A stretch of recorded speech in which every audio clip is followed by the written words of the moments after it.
Hello and welcome, it's me, Marls44, and welcome to this Vanguard 0 deck profiles for set 16. So set 16, Divas Duet. I've already done the deck profile on Lugia Reverse, though, so we won't be doing Lugia Reverse. It has its own deck and fight, which you can look at, because it's already up, of course. But we will be covering all the other decks from this set, and the deck builds.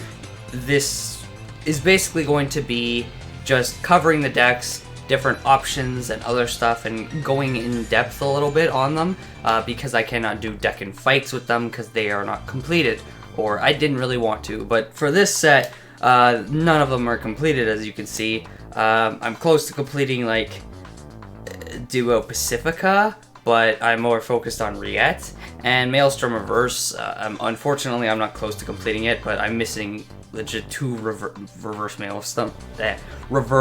Maelstroms. I should have said Maelstrom Reverses, but I don't know why I said it the other way, because that I fucking tongue twisted myself. God damn, gave myself a big ass tongue twister, but that's okay. Anyways, yeah, so this is what I'm going to be doing for decks that I don't want to showcase their own like fight on, because I just don't really want to. Most of the time it's going to be decks that I haven't finished, though, because most of the decks I do usually want to showcase. I mean, I wasn't going to showcase Great Daikaiser if I had it done, though. That's like one of those decks that I was like, yeah. But all these other decks here, I would have done a deck and fight for. It's unfortunate. None of them are completed. But yeah, that is unfortunate. But without further ado, let's just hop right into it, cover these, go in depth, all that. You are not the first one. We're going to go in order, so we're going to cover Maelstrom Reverse first. So this is my build for Maelstrom Reverse. So Maelstrom Reverse, in case you don't know what he does, is once per turn for Limit Break 4, lock 1 Rearguard to get the following ability until end of turn. When this unit attacks, if it is the fourth battle of that turn or more, it gets plus 5k and plus 1 crit until end of battle, and at the end of the battle, draw a card and retire one of your opponent's rearguards. And when it attacks the Vanguard, you get plus 3k, and it cross rides on normal Maelstrom. So, exact same thing as Maelstrom skill, but just with a crit, and that crit makes all the difference for popping PGs early, to just dishing out more damage and giving your opponent more pressure, and just, well, with the support that Aqua Force has gotten before, like earlier on in Limit Break, it also helps here, because your main focus for getting the fourth attack is Wheel Assault. Wheel Assault is the main card you use for getting the fourth attack. So usually you have your 12k beater in a column with Basil. If it's with Basil, you know, you don't use Wheel Assault skill usually. You usually use Basil's skill. But you'll usually have your 12k beater in the same column as like Tidal Assault or something. You'll have like Tidal swing at a rear guard, or this 10k swing at a rear guard, or even another 12k beater. Oops, my bad. Swing at a rear guard, and then you'll kind of just have Wheel Assault swap them after Wheel Assault boosts. And your other option is, of course, Basil, and you know, a 12k beater behind it, most likely, or even a booster or something. Not a booster, sorry, even Tidal Assault, or something like that, to be for, you know, Tidal to hit a rear guard, which is kind of nice. You run the Tidal to make sure you can get your fourth attack still. It doesn't work as well because Maelstrom Reverse doesn't attack twice, and Tidal doesn't get any extra power, really, unfortunately. With the booster, it's not bad, though, if it is in the column with Wheel Assault. But the thing is, even so, this unit has to attack a Vanguard to get the restand ability. So you don't really focus on that. He's here to make sure you get the fourth attack, but that's all he's here for. Your main focus is Wheel Assault and Basil and Diamantes. And you only need like the 2 Basil because you're usually using Wheel Assault. But the Basil is really, really helpful. You could run 3 Basil for 3 Tidal. I was actually running one more 10k vanilla and 3 12k beats, but the reason I switched it up is I think the 12k beats are a little more important because most of the time you're using wheel assault, so you want to have those 12k beaters to be able to hit the Vanguard, because you're going to have to boost with wheel assault first before you could swap if you're swapping that way. And Basil, well, you know, he hits the Vanguard, so there's no concern there. So it's easy to have like a Tidal behind him just for the Tidal to hit the rear guard. It's pretty easy, pretty consistent to get the 4th attacks, but just because wheel assault's your main focus, and then having the 4 12Ks is really crucial. Of course, you have your 2 self-damagers here too, which are usually in front of wheel assault. And you have your self-damagers because you can just self-damage yourself early and have reverse Maelstrom swing at, you know, the Vanguard with those 4 attacks really early on and push them to like 4 or 5 damage when you don't even have 4 damage yet, and you can kind of put them in disadvantage and just kind of go from there. And that's what makes this deck really strong. It's a tier 2 deck, so it's really, really good. It's about like middle of the pack, I'd say, or higher middle of the pack of the tier 2. But yeah, it's really, really good for that reason. Of course, as you can see from the lineup, we'll just cover that quickly. We have 4 reverse Maelstrom, 4 Glory, 3 of the normal Maelstrom, and 2 Diamantes.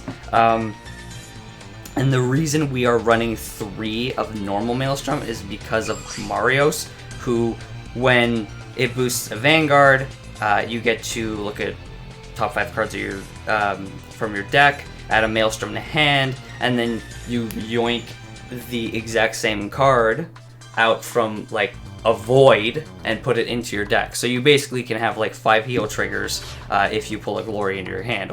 Of course, one of the heals is in your hand now, so you still only have 4, but it makes sure you don't lose that trigger that you added to your hand, pretty much. So that's very nice, and it makes it very easy to get Maelstrom. On top of the fact, honestly, you don't really go for the cross ride half of the time.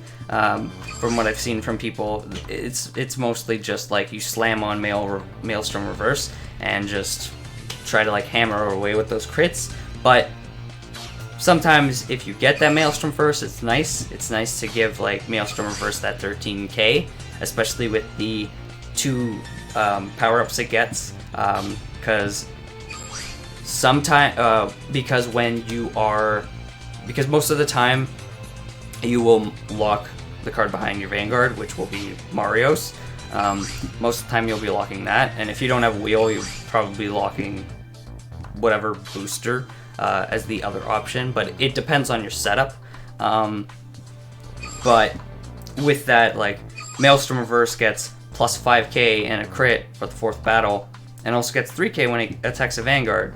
So that's a good 8k. Now he's sitting at 19. You know, if he's cross-ridden, now he's swinging at 21. So it is very, very nice to be cross-ridden for that reason, to make sure you can get Maelstrom reverse to hit, or at least pop a PG. Because you'll have a rear guard swinging at their Vanguard first. So it is very nice to get it, and very easy to get it, but it's not needed all the time. There are plenty of times that you can just pressure your opponent early on and put them in a big disadvantaged state. So sometimes it's really good, sometimes you don't need it. And then, you know, your 2 Diamantes, basically, it's basically like you have 4 Basil. It's just you have 2 Diamantes and 2 Basil, because you have Tidal and you have Wheel. Wheel is your main thing. Tidal is your, like, if you really have to, and you have your Basil and Diamantes as sometimes options. So that's really nice too. And of course, if you have the 1 Basil and your opponent can't retire stuff, you could pretty much just kind of keep that Basil alive, since it'll be just switching all the time. Basil's also an 8k, so you don't really want to run too many in this meta either. They're not... yeah, they're a little rough to deal with now. But yeah, that's pretty much the build. It's pretty simple. You got your 4 reverse, 4 glory, 3 maelstrom, 2 diamantes, 4 12k beat, 4 tidal, 2 basil, 2 of your self damager, grade 2 self damager, sorry, 1 10k, your 4 PGs, your 4 wheel, your 4 grade 1 self-damager to, you know, self-damage yourself really early, and your 1 penguin soldier just for that easy plus, and Marios is your starter. 9 crit, 4 heat, 9 draw. Oh my god, 4 heal, 9 crit. What the hell? That's a deck that's gonna like run you over if it's 9 crit. Jesus. All right, let's move on to Riet, the Riet deck. So let's look at her quickly. So if you don't know what she does, limit break for once per turn when this unit attacks, gets the following ability until no battle. At the end of the battle, counterblast 2 and discard 2 duo with the same card name, which I believe doesn't have to be Riet. I think it could be like, I'm pretty sure it could be any kind of duo, and you just have 2 copies in hand. Somebody please clarify that for me, because it didn't work in the training fight, but I haven't been able to play the deck, so I don't 100% know. To stand this unit and draw 2 cards, this unit gets plus 5k until end of turn, and it's a restanding Vanguard, and its other skills when this unit attacks a Vanguard, so plus 1 to return 1 of your duo rearguards to your hand. So that's decent, that second skill, but the main thing is the restanding part. The restanding part is very scary, and it's really strong. You get pluses to hand, and you are able to just put a lot of pressure on your opponent with the restanding. You can pretty much get like 5 attacks off in a turn with this deck. Same with the other Bermuda deck too. Both of them can get 5 attacks off in a turn. Both of these decks are like high up in tier 2 because of duos. Because of this whole Divas Duet set, Bermuda got a huge buff and is now amazing, and like, oh, one of the best clans right now because of it. I love it. So we got 4 Riets. We have 4 of your Break Ride Meer, 4 of your backup Vanguard Iori, however you want to pronounce it, and 1 Lily. We're running 9 crit 4 heal because you draw so much that draws are useless. They will deck you out, and you won't even be able to add the cards to your hand. We're just running 9 crit, and it makes Riet even scarier because she can just be restanding with those crits. It's terrifying. We have 4 of Duo Mini Heart Rhone, who is a huge part in the deck because of her counterblast. So I need to explain her ability because she's so important. So what this card does is, when this unit attack hits a Vanguard, counterblast 1 to return 1 of your other duo rearguards to your hand, and add a card with the same card name as that unit from your deck to your hand. So pretty much, you can have a PG behind her or in any of the columns, whatever. You can have a PG there. Rhone hits the Vanguard, counterblast 1, add your PG back to hand. You add a PG from your deck now. So now you have 2 PGs, and you can just keep piling like that. You can easily get your PGs without even needing to draw them. It's amazing. She's an amazing card. So important, you need 4 of her. You also use her with Peace a lot too. Peace is the card you use with her when you either run out of grabbing PGs, or you don't have PGs, or you don't need to grab PGs right away. Because she is your plusser, your main unit that you add pluses to your hand with, other than Rhone technically, because she also adds pluses to your hand, but she's your plus by draws, I guess, if you want to put it that way, because you counterblast 1 and draw a card when she's returned to hand, but if you have 3 copies of her in hand at that point, or more, you get to countercharge, so it's free draw. So pretty much, you can use Rhone, and if you already have 2 pieces, you call 1, get Rhone to hit, boom, bounce a piece back, you yank 1 from your deck, you have 3, so now it costs nothing to draw a card. Oh yeah, now I draw a card. You just got 2 pluses to your hand, easy. Like, really, really easy. So that's your other main card to target with Rhone. Basically, those 2 grade 1s are your main targets with Rhone, because you add pluses to your hand, and you add PGs to your hand. And it's really, really good in that sense. We have 4 of the 12k beaters for duos. 4, sorry. No, we're not running 4 of them. We're running 3 of them. We could run 4, but I don't think you need to. I think this lineup's really, really good. We're also running 3 of Duo Blue Marine Chateau Thamus. Chateau. She's pretty much exactly like Peace, except for a grade 2. I was running a different card at first, which is another AK, which was a counter charge 1, soul charge 1 when it returned to hand. But you don't really have anything, you don't have a way to return it to hand other than counterblasting it. Well, except for your starter. But if you can't use your starter on her, on the one card I'm talking about, the card that's counter charge and soul charge 1,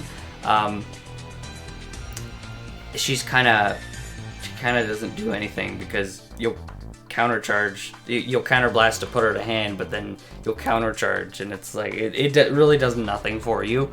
You might get soul charge, but the only card that really soul blasts are Kura, which is really good, and you'll be able to use like once or twice, and that's it. You wouldn't even be able to use her again, even by adding the other card back to hand. And Riet with that soul blast, which isn't huge. So I think it's much better running 3 of her.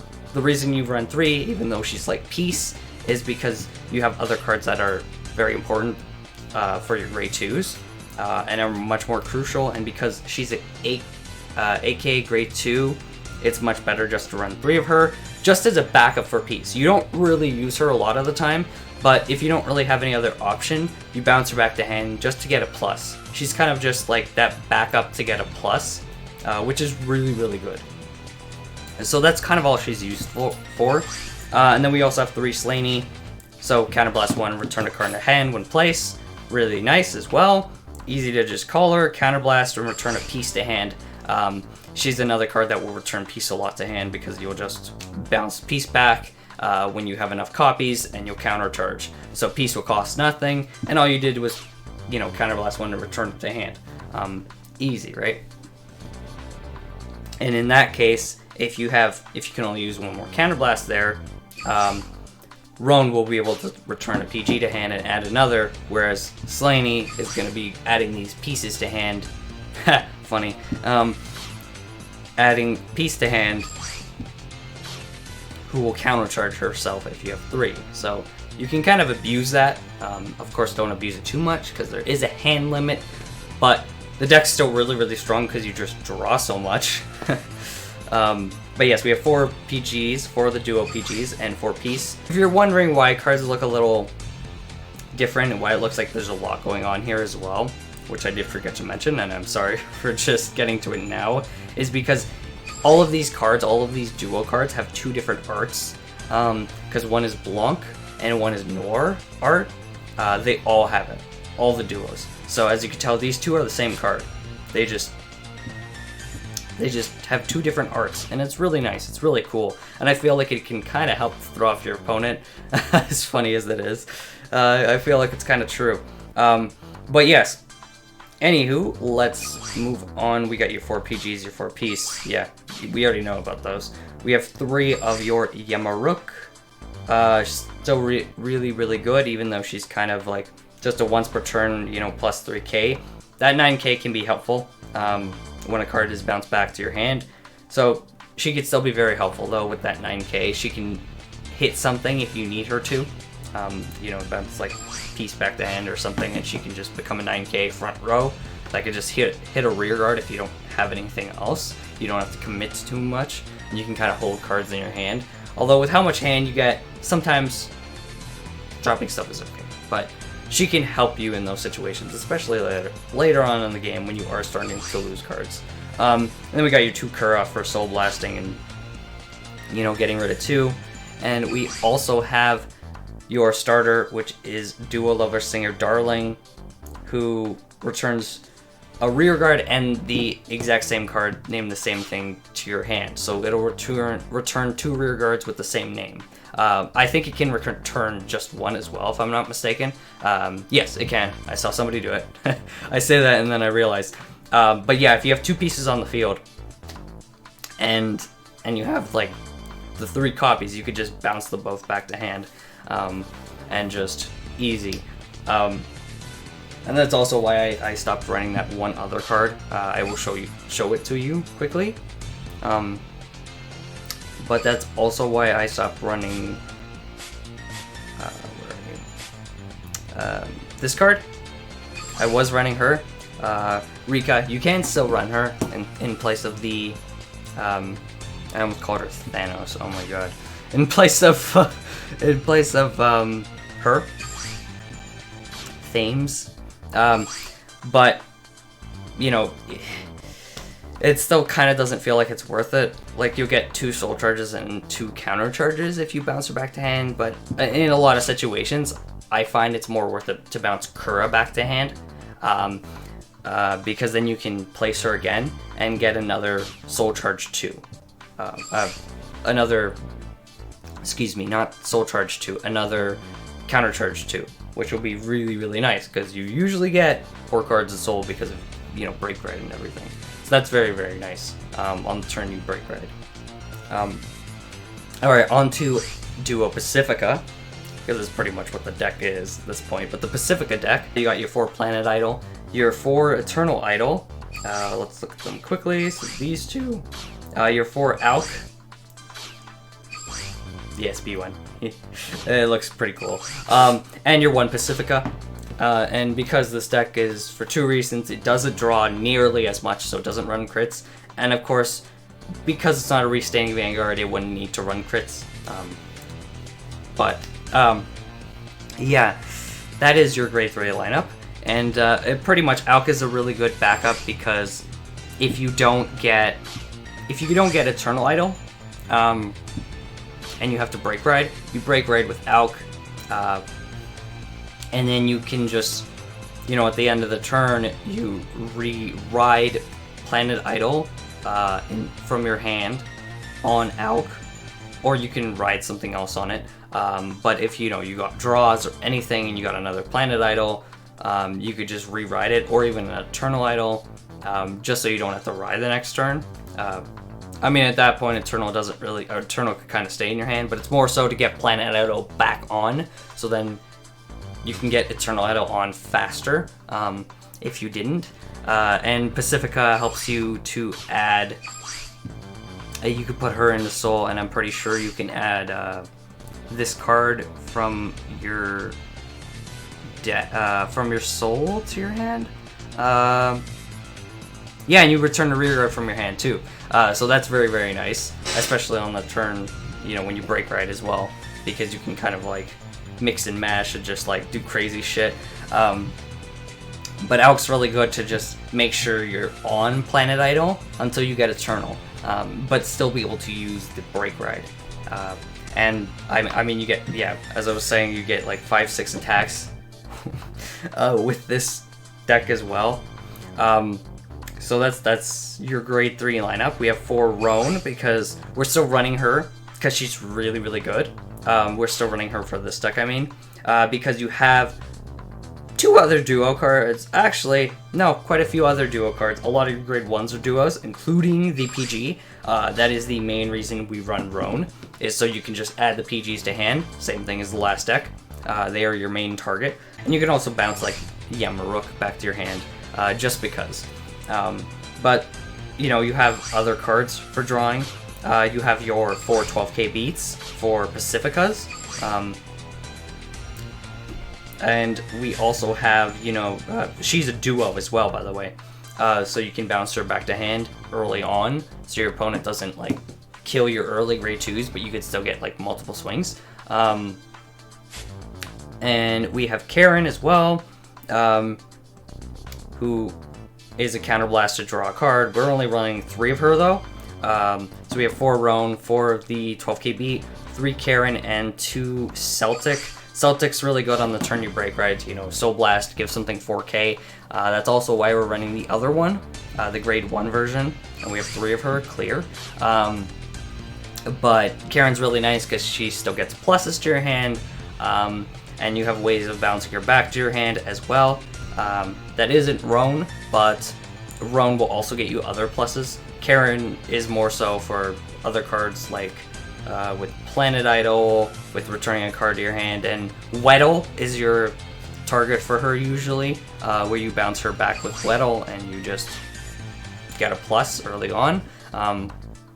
So that's really nice, and Celtic, as I was saying, really good for the break right turn. We still have Yamaruk here as well. She's really nice because she just becomes 9k, and there's nothing duo specific.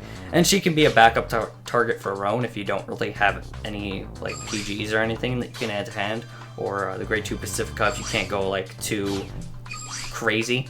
And then you have your 2 Kura to just kind of like get those Soul Blasts to countercharge, which is really nice because Eternal also does use 2 counter blasts, so she can kind of get those unflips, help you out there, and you have your 3 clear to, you know, help out with the power-ups on your break right turn as well. That's pretty much the deck. It's pretty standard. Like, it's kind of hard. There's not a lot to explain. It's just a lot of it happens during your break right turn, and you have lots of ways to set up and just kind of like make sure you get that break ride with Eternal Idol, and you have, you know, your beats, your cards to add PGs to hand, draws, and yeah, it's just a really solid deck. Like, Bermuda is so good right now. I think there's one other deck that Bermuda can play, if I'm not mistaken, like one other type of deck. I can't remember. There's nothing really you can switch for this duo Pacifica though. It's a lot more tight, I'd say. Alright, so next up we got Great Daikaiser. So Great Daikaiser. Whew, this is a really interesting build I have here. So there's a lot of ways you can kind of play this deck, because the deck's okay. It's like around middle tier 3 deck. It kind of struggles against quite a few decks, but it's still fun. It's still fun to play, and this is a really interesting build I have here, because this is pretty much get early Great Daikaiser, push your opponent into a horrible situation, or end them. Either one. And it's pretty much what I go for. That's what I'm going for here. And honestly, I wish I could have tested this out, because it looks like so much fun. It's a fun deck to play, though. So we got your 3 Great Daikaiser! What he does is Limit Break 4 when this unit attacks, Counterblast 2 to draw a card. This unit gets Drive +1 until end of battle.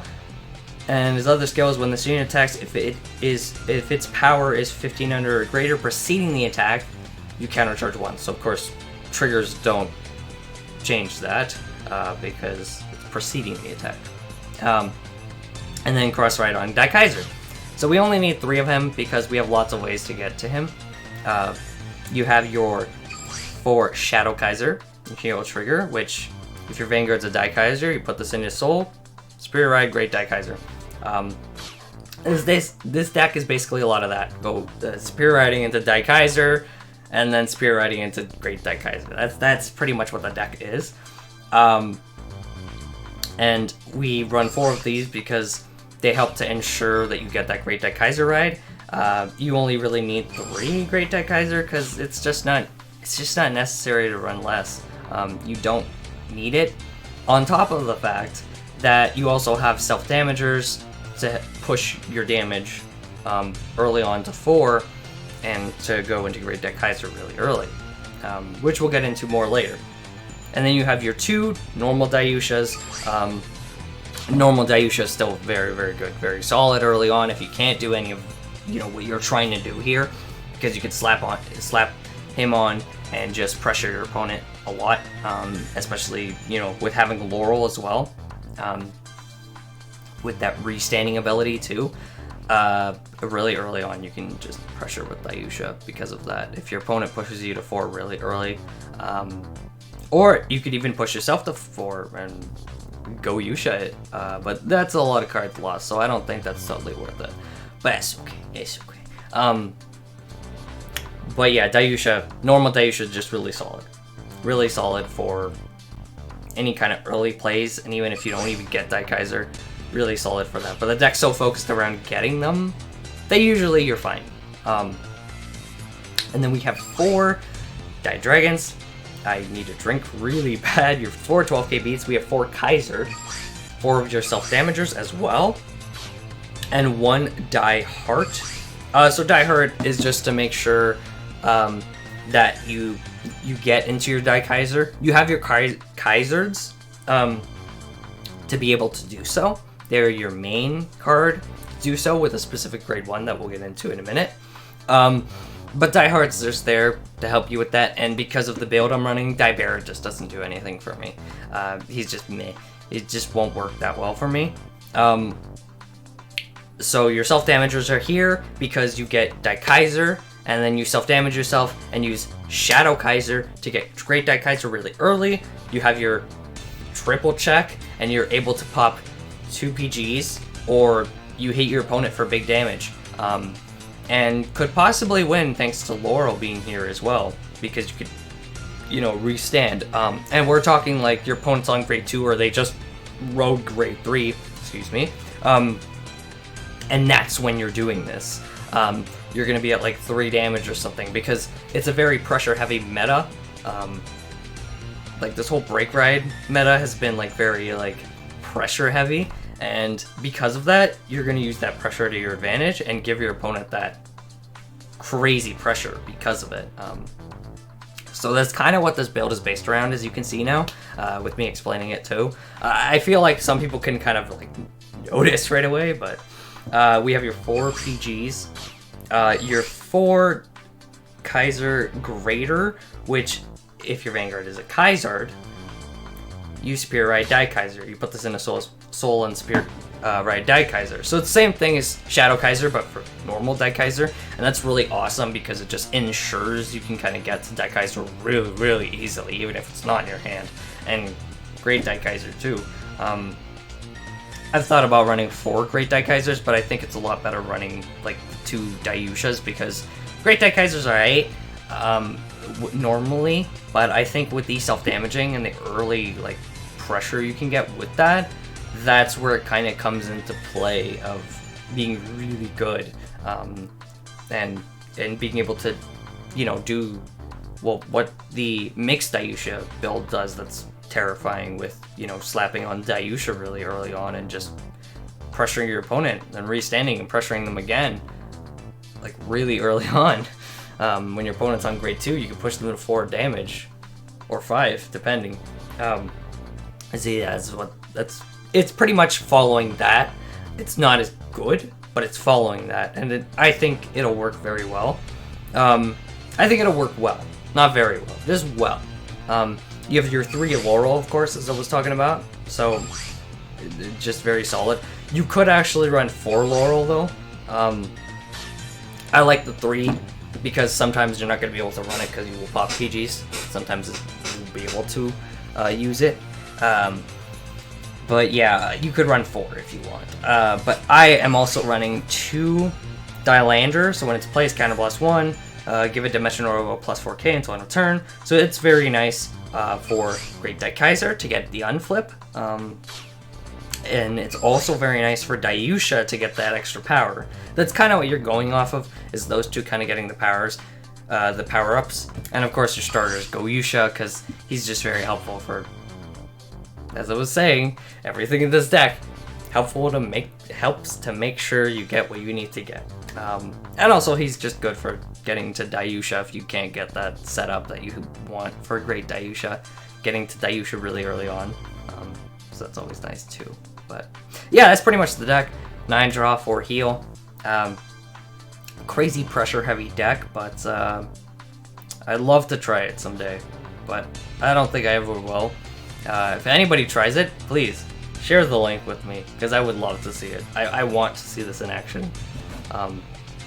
I think it'd be pretty good. There are a lot of other things you can do with the deck, of course. You can run like Die Driller to help out with boosting units power. You can run like Die Brave, because Die Brave is very good. I wouldn't recommend running Die Tiger.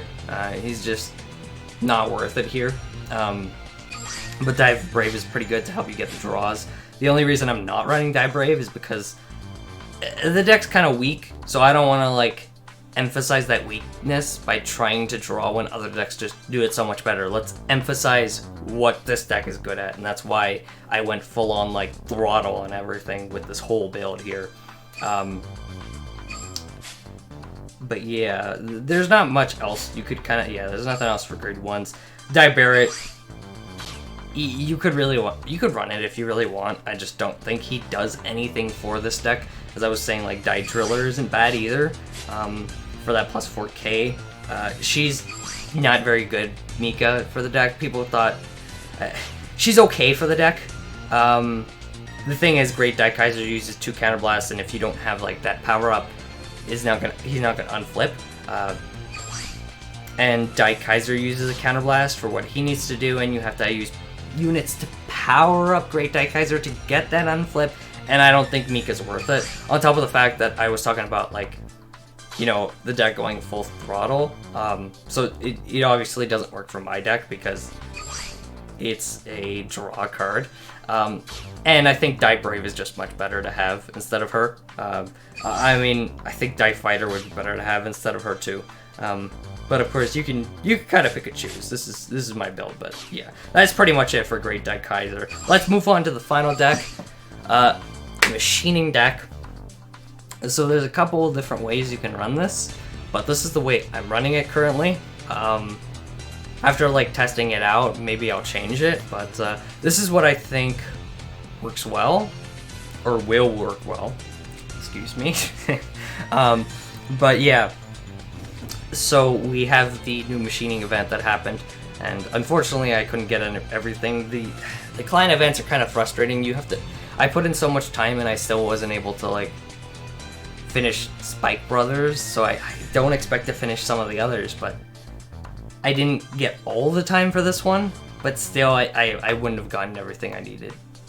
And not with like one more 10 pack of summons. Client events are kind of hard, but machining is terrifying. I'd honestly say they're like a tier 2 deck, like high tier 2 deck. Machining is gross. But let's look at the main card of the deck, Warsickle. Machining Warsickle. When this unit attacks a Vanguard, Limit Break 4 by the way, Counterblast 2 to paralyze your opponent's Vanguard. So pretty much what that does is your opponent has to ride a card, or their Vanguard cannot attack. Or raise stand. And at the start of your opponent's next ride phase, your opponent may discard a card from your hand. If not discarded, your opponent cannot normal ride during that ride phase. And its other skills, when placed, Counterblast 1 to call 2 machining from your soul as rest, which is really nice. And this other card's ability is Vanguard or Rearguard. This unit can ignore intercept of paralyzed rearguards when attacking. So that's very nice as well. That's very strong. And your Break Ride also does. Your Break Ride also paralyzes your Vanguard. Your opponent's Vanguard. This card is your backup Vanguard. Spark Hercules, who's really good, and you could also use as a Vanguard. He's pretty much like, I'll rate him out. Limit Break 4 once per turn if all of your opponent's units are at rest. Counterblast 2 to paralyze one of your opponent's rearguards. This unit gets plus 10k and plus 1 crit until end of turn. And Vanguard once per turn, so blast 1, rest all of your opponent's rearguards, and this unit gets plus 2k until end of turn. Call the machining from your soul as rest. And its other skill is Vanguard or Rearguard. This unit ignores intercepting on paralyzed rearguards when attacking. So this deck is crazy. This deck is crazy strong. Honestly, I'd kind of argue it could be a tier 1 deck, but I'm gonna say like pretty much top of tier 2. Like this deck is terrifying. This client is just terrifying now with machinings. Machinings are gross. Basically, you have to drop 2 to re-ride, and even then you might not even have a grade 3 and you can't re-ride. And even then, it could force you to drop like a PG or something. Like, it's really good. It could force you to drop pieces. Like, it's scary. But yeah, we have 4 of each of those. And we have 1 of Stag Beetle. Basically, just that 1 card that doesn't... That's okay. But it doesn't do a lot for you. But yeah, the deck is all about just paralyzing your opponent's Vanguard for a couple turns and kind of watching them suffer as you just hammer away. And you can paralyze their rearguards as well. We have 4 of the 12k beaters.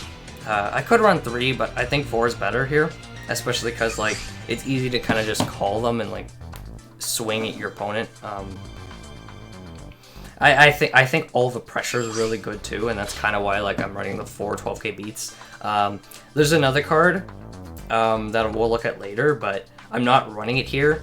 And it's pretty much when it's called from Soul, it gets plus 3k, so it becomes until end of turn. So it becomes a 12k, but I think running just the 4 12k beaters is much, much better.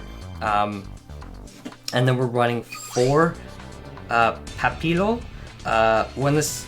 I don't know why I said it like that. But when it's placed, you paralyze one of your opponent's rear guards. So there are a lot of cards in this deck, well, the grade 3s mainly, that ignore paralyzed rear guards. So you call that, and you could just basically swing at your opponent's Vanguard. It's disgusting. You have units like your 4 Toxic Trooper, which just ignores intercepts completely. So you don't even need to paralyze something. So a lot of this deck paralyzes your opponent's Vanguard and front row rear guards, and your opponent just looks around and goes, what do I do? And you get to swing at their Vanguard 3 times for free, 2 or 3 times for free. I like running the 4 Toxic Trooper. It's really, really good because you can just ignore that. And if you have like one of these grade 3s in the other column, like either of these, I'm not even sure. Does the Break Ride do it too? No, it doesn't. But does this card do it? No. Okay, so it's only Hercules and Warsickle that do it. I thought so. I just had to double check that. But they just ignore paralyzed cards, so you have them in another column and you get to swing 3 times. It's disgusting, especially later on when your opponent's kind of struggling. You have a lot of cards in the deck that can just paralyze things. And we are also running Machining Tarantula, so it's a counterblast. When it hits, it doesn't have it can hit anything. It doesn't have to be a Vanguard. Just want to specify this.